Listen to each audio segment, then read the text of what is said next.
isang long ride na naman ang ginawa ng RMC. Ito yung Mindoro Loop. So ang masasabi ko, napakaganda ng kalsada. Alos malapad, may mga kurbahan. Kaya lang yung pagdating namin doon sa Abra de Ilog, hindi kami nakapasok dahil hindi pa tapos. Marami pang lubak-lubak, kaya hindi na namin pinilit. So nag-decide kaming magbangka. Kaya itong experience namin, hindi lang pagmumotor, may kasamang pagbabangka. Kaya the best ang loop namin sa Mindoro. Sarap yung experience namin sa Mindoro Loop. Maganda yung mga daan, maganda yung takbuhan, malinis, at saka maganda yung mga scenery ng Mindoro. Tapos mayroon pang portion na tatawiran sana namin yung Abra de Ilog, kaya lang hindi umibra, masyadong matarik.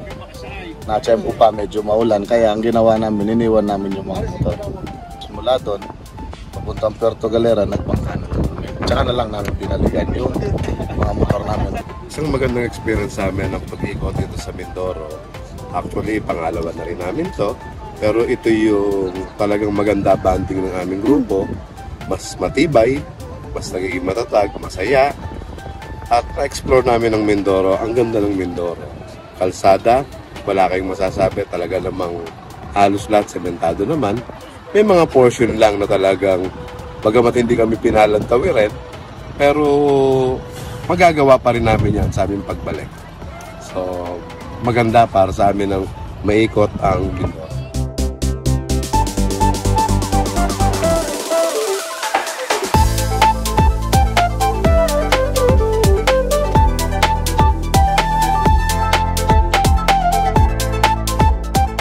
Maganda na namang experience na nangyayari sa amin. Saka puro kain, puro motor. Ayos, saka maganda yung panahon. Hindi na masasabi ko, samahan ako. Solid ng samahan. Thank you. Another epic ride ng Restless Motorcycle Club sa Mindoro. Masaya with brotherhood and yung aming experience, adventure ng land and sea. Okay? Hope for more rides. Nag-trip din kami sa Infinity Farm na talagang sobrang nature ang madadatnan ninyo doon. Mga waterfalls sa different kind of experience.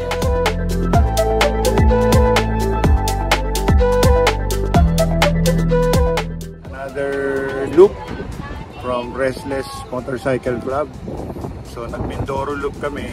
Medyo nung start, bad weather, pero tinuloy pa rin namin. And ang sarap ng unlimited yung pagkain with Infinity Farm. Tapos kami sa Camarao Falls, which is very inviting.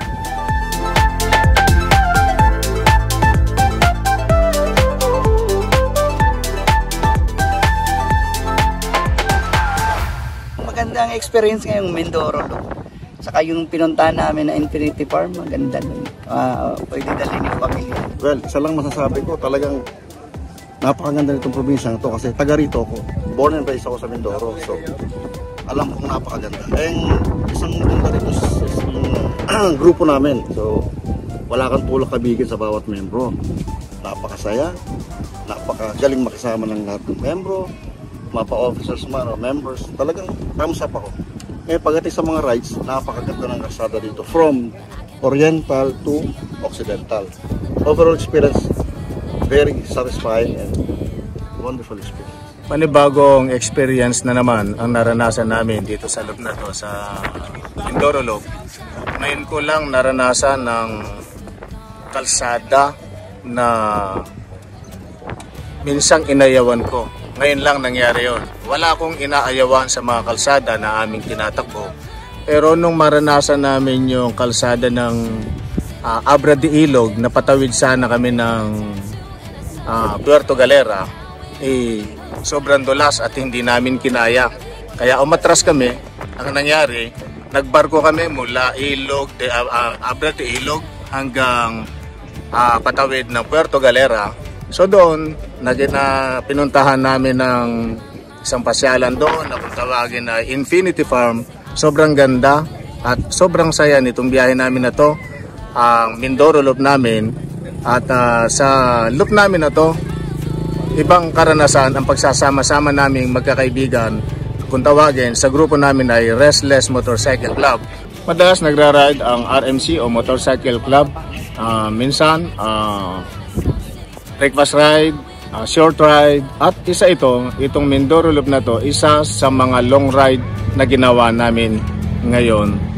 At marami pa kaming mga ride na gagawin sa mga darating na araw, sa mga darating na buwan. Isa sa mga pinaghahandaan namin, ang first year anniversary ride namin, na gagawin namin yan na kung saan nabuo ang RMC ay sa Baler. Diyan ang pinaghahandaan ng RMC ngayon o ng grupo.